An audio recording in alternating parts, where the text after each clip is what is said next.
Vamos lá, só para rebater alguns pontos, você falou de imprensa migrando para fora, eu vou te explicar por que isso aconteceu, e aconteceu principalmente com o jornal El Faro, porque o Bukele ele instaurou uma lei chamada Lei de Agentes Estrangeiros, aprovada pelo Congresso e sancionada por ele. O que é a Lei de Agentes Estrangeiros? Ele dizia que, basicamente, se tiver uma instituição, seja ela qual for, uma ONG, se tivesse um canal de imprensa que recebesse recursos de organismos e de organismos internacionais, de ONGs internacionais, como por exemplo a Open Society do Jorge Soros, aquilo seria taxado em 40%. Aí o que o Alfaro fez? Pulou pro país do lado, manteve seus jornalistas lá para fugir dessa legislação, que eu acho muito boa. Acho que aqui no Brasil a gente não deveria deixar, e eu acho que o Lucas concordou com isso no início, né, de que esse tipo de divisionismo que é feito aí por algumas potências e também por organizações não governamentais não deveria ocorrer aqui no Brasil, porque o que mais tem aqui é organizações que recebem dinheiro da Open Society, de outras organizações, para fazer divisionismo no Brasil, para fazer com que o Brasil não combata o crime, enfim, para todas essas questões que a gente abordou. Aí você disse que o Bukele ele invadiu o Congresso, né? Eu vou te explicar o que aconteceu. Isso foi em 2020, em El Salvador. O Nayib Bukele ele não detinha maioria parlamentar em El Salvador, porque a eleição dele foi em 2019 e as eleições legislativas eram intercaladas. Agora conseguiu ter uma junta, porque o tempo permitiu. A eleição era em 2021, então ele não tinha maioria parlamentar. Só que na Constituição salvadorenha, ô Lucas, artigo 167, inciso 7º, diz que o presidente da República, ele pode ir até a Assembleia Nacional e ele pode convocar uma reunião extraordinária. E foi isso que ele fez. Tem que levar o exército junto. Bom, acho que você vai concordar comigo que ele é bastante perseguido pelas organizações criminosas. Um cara que enclausurou mais de 60, 70 mil pessoas, acho que ele corre um pouquinho mais de risco de vida do que a gente. Então é óbvio que ele vai andar com o exército, né? Você falou também de liberdade, que não há liberdade de imprensa. Eu já te expliquei aqui a lei dos agentes estrangeiros. Inclusive eu tive lá como imprensa, credenciado como imprensa, com toda a imprensa do mundo inteiro, super bem tratado, super bem, aliás, muito diferente às vezes do que é no Brasil, né? Você vai fazer uma cobertura de imprensa, mas pro Brasil, o Brasil é super democrático e El Salvador é uma ditadura. Eu acho que as duas são democracias bastante imperfeitas, cada um com os seus respectivos problemas. Você disse também que o estado de exceção ele é prorrogado 43 vezes, isso é o sinônimo da ditadura. Discordo completamente, acho isso uma besteira. Mecanismos de urgência para combate ao crime ou qualquer determinadas medidas existem na Constituição brasileira. O Brasil tem, na Constituição brasileira, estado de sítio, estado de urgência, estado de defesa. Foi isso que foi aplicado lá.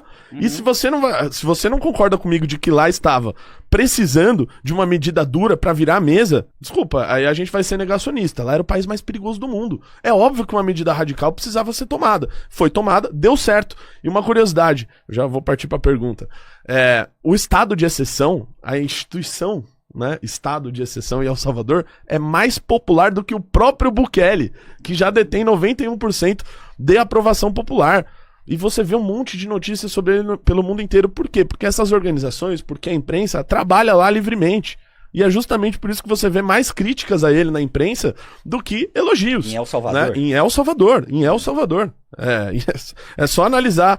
Veja também o ranking de liberdade de imprensa, quanto era antes do Bukele e como ficou El Salvador posicionado depois dele, com mais liberdade. É isso que ocorre lá. Renatão. E a minha pergunta pra você é por que você não acha que a gente deveria, de alguma forma, se inspirar no modelo do Bukele pro Brasil? Legal.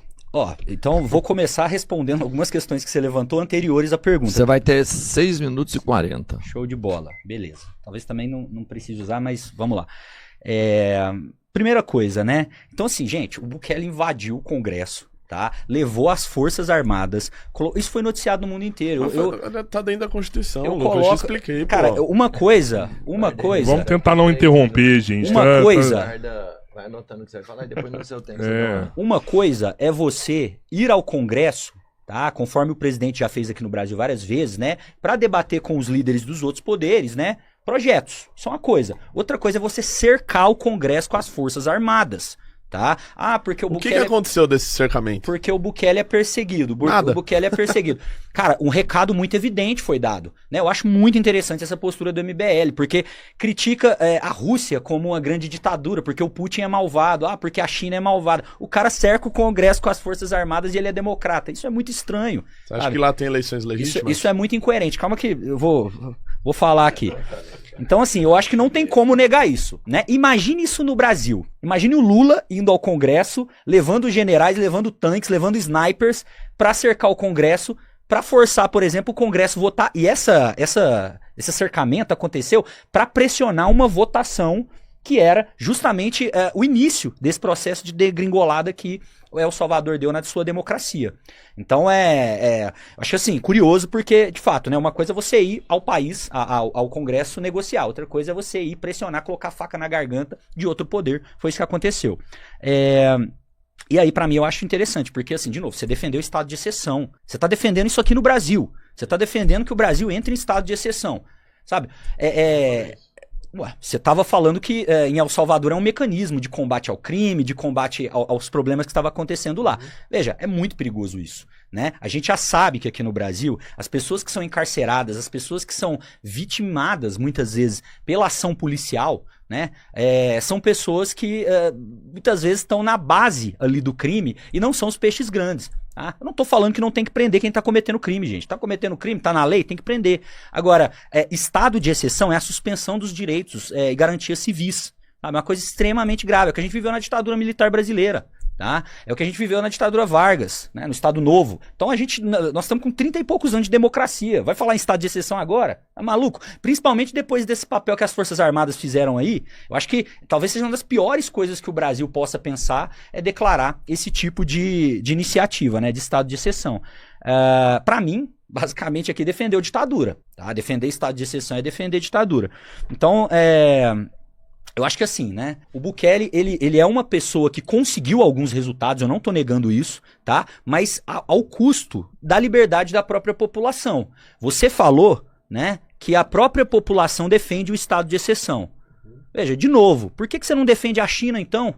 Por que você não defende um sistema fechado, na qual tem um partido único, um cara só, né? Uma cúpula, melhor dizendo ali? Por que tem que ser o Bukele lá? Eu não entendo isso, porque você tem resultados, né? A própria Rússia, por exemplo, que é um país capitalista, né? Talvez a China, por ser socialista, não te agrade. Mas a Rússia, que é um país que tem o braço forte, um sistema forte ali, consegue resolver. Também é um país com criminalidade baixa, né? Sobretudo comparado ao Brasil, né? É uma ditadura? Na minha opinião, não, né? Na minha opinião, não. E mesmo a China, eu acho que ela é um tipo de organização que não é liberal, né? Não é uma ditadura. Mas... Pra mim é uma ditadura, mas é uma ditadura que...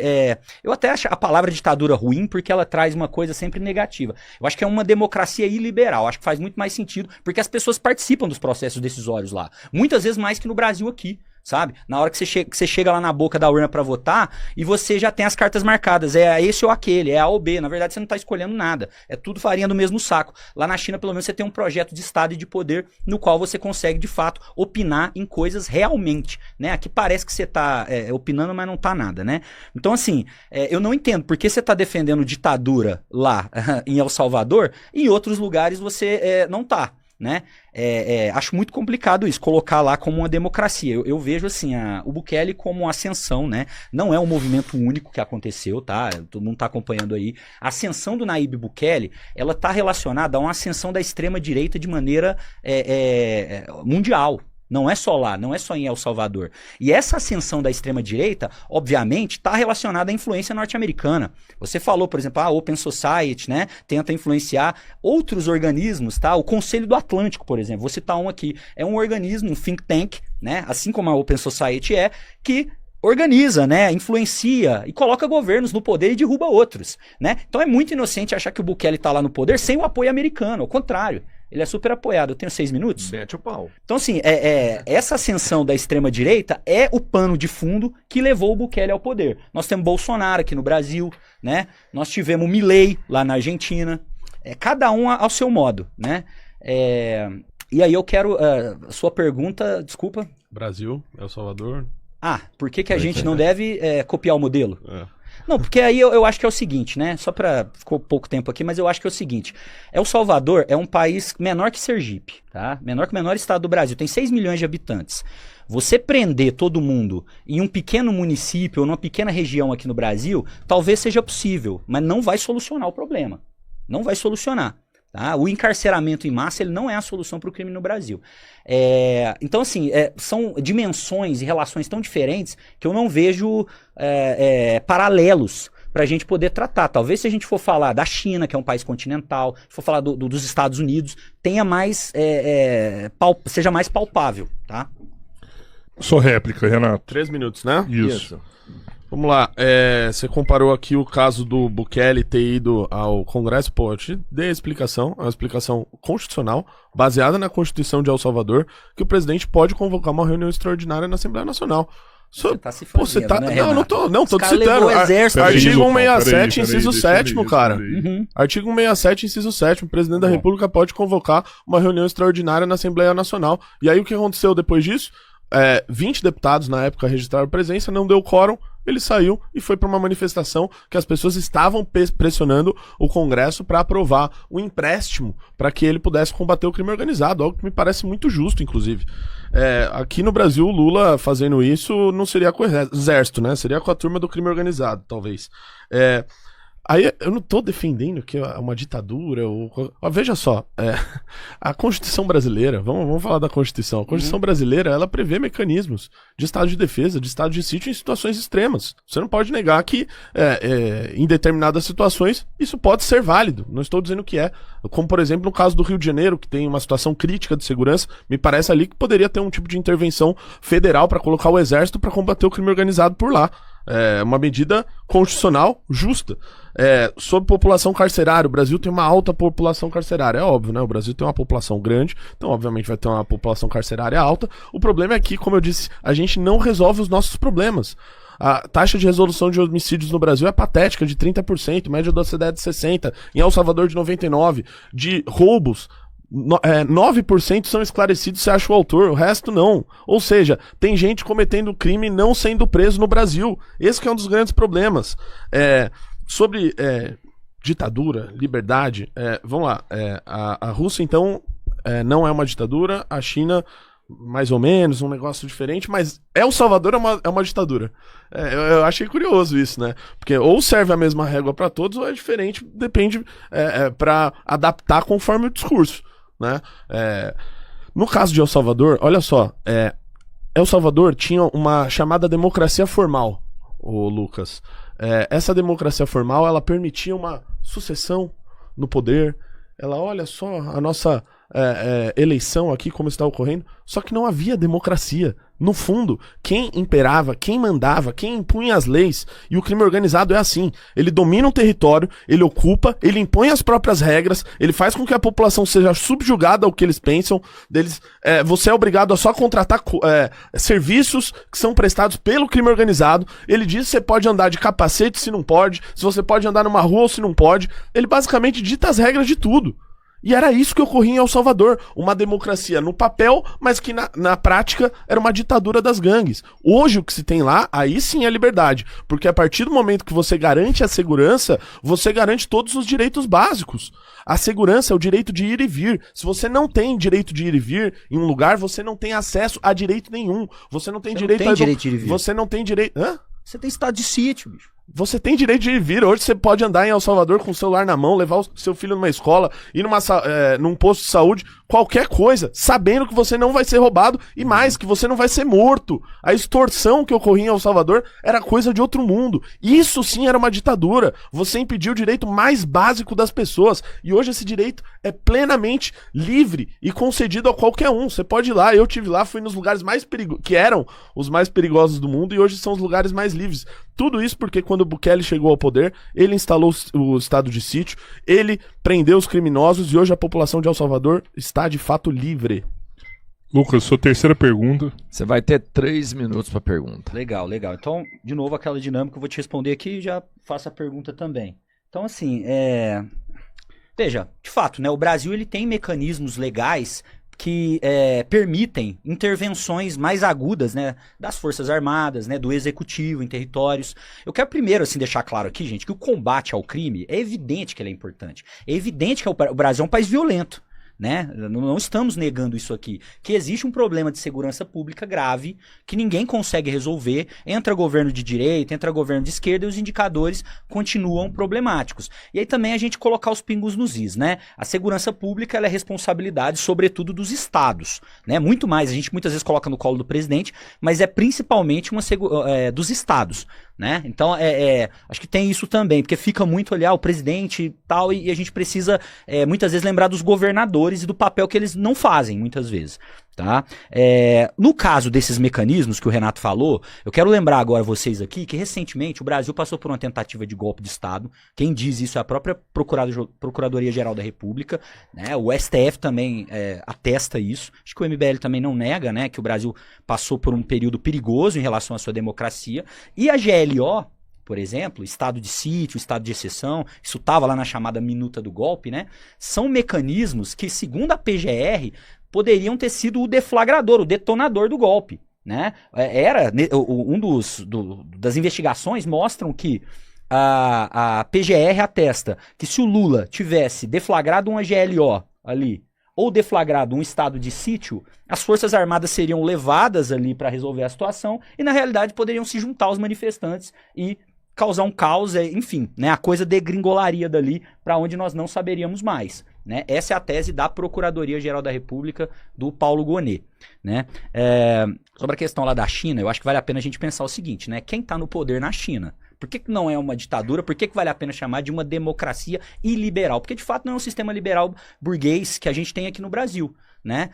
Você tem 80 anos de Partido Comunista no poder, tendo ótimos resultados aí, sobretudo nos últimos anos. Quem nega isso, acho que não tem nem como, né? Então, é outro sistema, né? Acho que é diferente.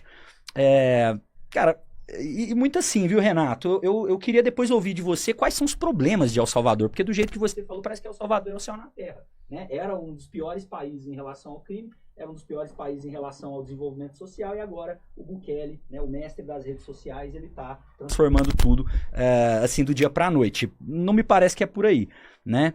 E aí também, de novo, aquela questão do direito de ir e vir. Gente, se você é amigo do governo, você tem direito de ir e vir. Se você não é amigo do governo, você não tem direito. Se você é um jornalista que está criticando, a perseguição vai acontecer. De novo, quem está falando isso? The Independent, The New York Times, né? A mídia internacional liberal de esquerda está falando isso. Por fim, para a gente encaminhar para a pergunta, são 3 minutos, né? Para a pergunta. Para a pergunta, eu queria entender o seguinte: na sua visão, o encarceramento em massa, que é o que o Bukele fez lá em El Salvador, é a solução para os problemas da segurança pública no Brasil? Renato, você tem 5 minutos. Vamos lá. Você citou o caso do Bolsonaro aqui no começo. Eu não nego isso, acho que sim, ele queria dar um golpe no Brasil, acho que ele tentou. Agora, o argumento que a defesa dele usa, o Lucas, é de dizer que ele estava, na verdade, discutindo um estado de sítio e um estado de defesa, que são, como você espero que saiba, remédios constitucionais. A defesa dele vai nessa linha, de que ele queria fazer algo dentro da Constituição. O problema é que, obviamente, a gente sabe, naquele momento não haveria nenhum motivo para isso, né? Ele não estava fazendo isso para combater o crime organizado no Rio de Janeiro, ele estava fazendo isso. O que ele queria fazer isso para se perpetuar no poder, mesmo após tendo perdido a eleição, o que ele nega, né? A urna foi fraudada e coisa e tal. Respondendo a sua pergunta sobre... uma outra coisa que você tinha trazido, né? De que o Bukele está no poder por causa dos Estados Unidos ou por grande influência americana. Foi mais ou menos a influência americana em El Salvador permanece, né? Mas veja bem, da mesma forma, a influência chinesa tem lá. Né? A China tem uma parceria muito boa com o Bukele. Porque, veja só, o Bukele ele vai muito mais na linha de ser um nacionalista, né? De que ser um sujeito da extrema-direita, liberal, ou qualquer coisa do tipo. Né? Ele visa o interesse de El Salvador. Se for preciso negociar com os Estados Unidos, ele vai. Se for preciso negociar com a China, ele vai. A China, Lucas, ela entregou uma biblioteca gigante, que é a BNAIS, a Biblioteca Nacional de El Salvador, fica lá no centro de El Salvador.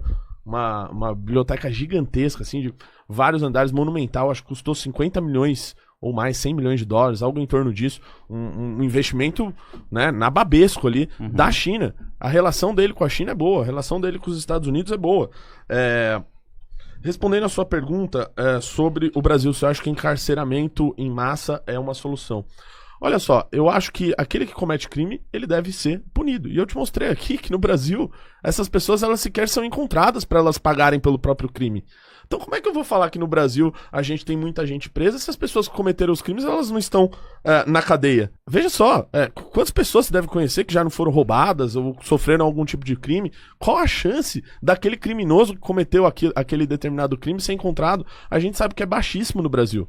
Então, eu acho que sobre encarceramento em massa, veja só, quando a gente fala em encarceramento em massa, parece que a gente fala, olha, se colocar X% da população na cadeia vai resolver o problema. Não, não é por esse caminho. O caminho é, o sujeito que cometeu um crime, ele precisa ser identificado pelas forças policiais, ele deve ser processado, ele deve ser condenado e, de preferência, passar o resto da vida na cadeia. E, inclusive, se ele tiver com armamento pesado nas mãos, ele deve ser executado pelas forças policiais. É isso que deve ser feito, né? Justamente para aquela pessoa não tentar tirar a vida de outro ou daquele agente das forças do Estado que estiver trabalhando para combatê-lo. Então, nesse sentido, defendo sim que hoje no Brasil a gente tem pouca gente presa.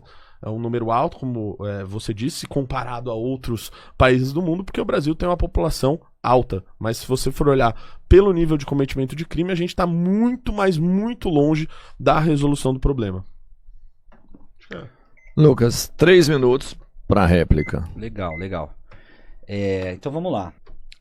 Bom, eu concordo com você, tá? Assim, você tem uma influência chinesa crescente na América Latina, né? A China, ela é uma potência global e ela tá buscando, evidentemente, se colocar cada vez mais, sobretudo em territórios estratégicos, né? A gente sabe que a América Central, ela tem um papel importante dentro da estratégia chinesa, então tudo bem, né, que você tem uma influência chinesa também, mas ela é muito marginal, perto da influência histórica, né, que os Estados Unidos têm. Os Estados Unidos têm uma influência em El Salvador que é de tirar e pôr governo, né? Os Estados Unidos apoiaram a ditadura que perpetuou durante boa parte da Guerra Fria em El Salvador. Durante a Guerra Civil em El Salvador na década de 80, você sabe disso, os Estados Unidos apoiaram o lado dos militares contra os guerrilheiros.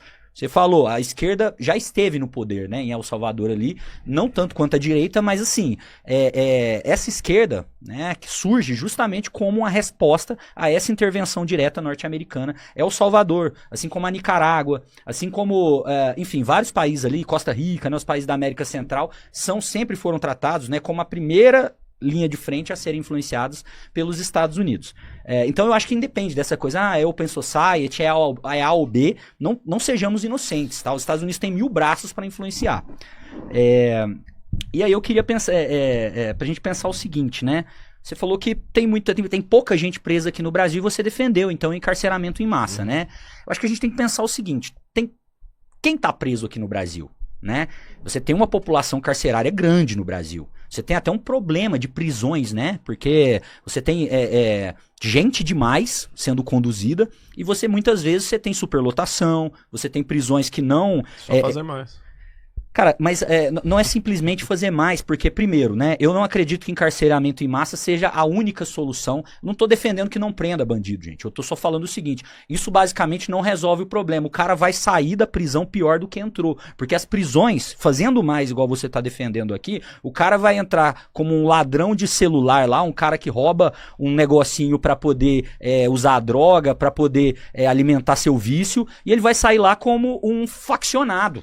Sabe? Porque tá lá dentro e não tem opção. Ou ele vai virar um pastor evangélico ou ele vai virar um faccionado de algum grupo. Então encarcerar pessoas em massa, hoje no Brasil, basicamente é você colocar as pessoas para trabalhar para o crime organizado. Isso não funciona. Para mim, tá muito mais relacionado com outras questões. 3 minutos, né? 3, então. Tá muito mais relacionado. A prisão ela é uma parte importante, a investigação é uma parte importante do processo, mas ela é só o início. Tá? E mais, do jeito que a prisão acontece hoje, do jeito que as prisões são hoje no Brasil, elas não cumprem a função social dela. Porque mesmo que você seja um punitivista e defenda, quem cometeu o crime tem que se fuder. Mesmo se você for pensar assim, isso não é pragmático, não é racional, porque a pessoa vai ter gasto público, vai ter dinheiro sendo empregado ali e ela vai sair pior do que entrou. Ela vai voltar a cometer crimes de maneira muito mais violenta do que antes. Renatão, sua pergunta, mas antes eu vou pedir a galera pra deixar o like na live, compartilhar aí. Vamos fazer essa live aumentar. O nível tá muito alto aí. É isso aí, a Agradecer a todos segurança os pública, eu participantes. acho que tem sido, talvez, a segurança de forma geral no Brasil, um dos assuntos mais importantes. É que a gente tá vendo se funciona ou onde pode falhar, né? São opiniões diferentes, mas eu acho que todas acabam sendo válidas. 2 minutão, Renato. Vamos lá. Vou citar aqui algumas medidas que foram feitas em El Salvador e que eu acho que ajudaram muito a combater o crime organizado. Logo no começo do governo, o Bukele, ele fez um aumento de efetivo. Foram mais de 50% do efetivo da Polícia Nacional e do Exército que foi contratado pelo Estado para fazer o policiamento. Quero saber se você concorda com isso. Número 2, ele colocou o Exército para junto da Polícia Nacional combater o crime organizado. Quero saber se você acha isso uma boa medida. Você falou de a função, a prisão, ela não cumpre a função social. Desculpa, a função social de um presídio, de um sistema carcerário, é você isolar o bandido da sociedade. Não é você tratar que ele vai ser ressocializado. Não quero que seja ressocializado. Ah, não quer? Dependendo do crime, não. Tem gente que não merece ser ressocializada, simples. Um cara que estuprou, você acha que ele tem que ser ressocializado? Cara, existem casos e Tem casos, que ser, né? Eu não terminei a pergunta. Tem casos e casos. Vai lá. Então, vamos lá. Eu vou responder isso. Tá. Tem gente que não merece ser ressocializada. Vou reafirmar aqui novamente. Um cara que estupra, um serial killer, um cara que tira a vida de outro, pra mim não tem que ser ressocializado, tá? Pra ele é pena de morte ou prisão perpétua, uma das duas. Lá em El Salvador, né, voltando aqui, trazendo o tema, outra coisa que foi feita que eu quero saber se você concorda. Você falou sobre presídio, que o cara entra por cometer um crime menor e depois entra faccionado. Eu acho que deve ter diferença entre as prisões. Inclusive a gente na Assembleia protocolou um projeto desse, junto com o Guto Zacarias. Por quê? Um faccionado, uma pessoa ligada a uma facção criminosa, ela já está envolta sobre diversos outros crimes. Morte, extorsão no caso de El Salvador, roubo, domínio de território, né? Agora estão falando de dar um novo nome para isso, né? De organização criminosa qualificada. Só por estar envolta a essa quantidade de crime, já faz com que aquela pessoa ela deve ser separada de uma pessoa que, por exemplo, cometeu um roubo, um furto ou algum crime de menor potencial ofensivo. Isso é feito em El Salvador. O criminoso faccionado, ele vai pro secote. E lá ele fica misturado com presos de outras facções, e lá eles vão ter o tratamento que ele merece, né? Afinal, as pessoas que eles mataram, que eles tiraram a vida, essas não vão ter a vida deles de volta nunca. Eu quero saber se você concorda de fazer essa separação dos criminosos. E uma coisa que é feita lá é um programa que chama Zero Ócio para aqueles que realizam crimes de menor potencial ofensivo. Eles estão em outro tipo de presídio e eles são obrigados pelo Estado a trabalhar, limpando praças, limpando praias, exercendo algum tipo de serviço comunitário enquanto eles estão presos. Eu acho que tem que ter essa separação e, novamente, a função social de um presídio é fazer justiça às pessoas, fazer justiça àquelas pessoas que tiveram entes familiares que morreram na mão de um criminoso. É fazer com que o direito penal ele venha para fazer justiça às pessoas e mostrar para a sociedade que cometer um crime não compensa. Cometer um crime não compensa. Você tem que ter uma vida decente, direita, sem realizar nenhum tipo de crime.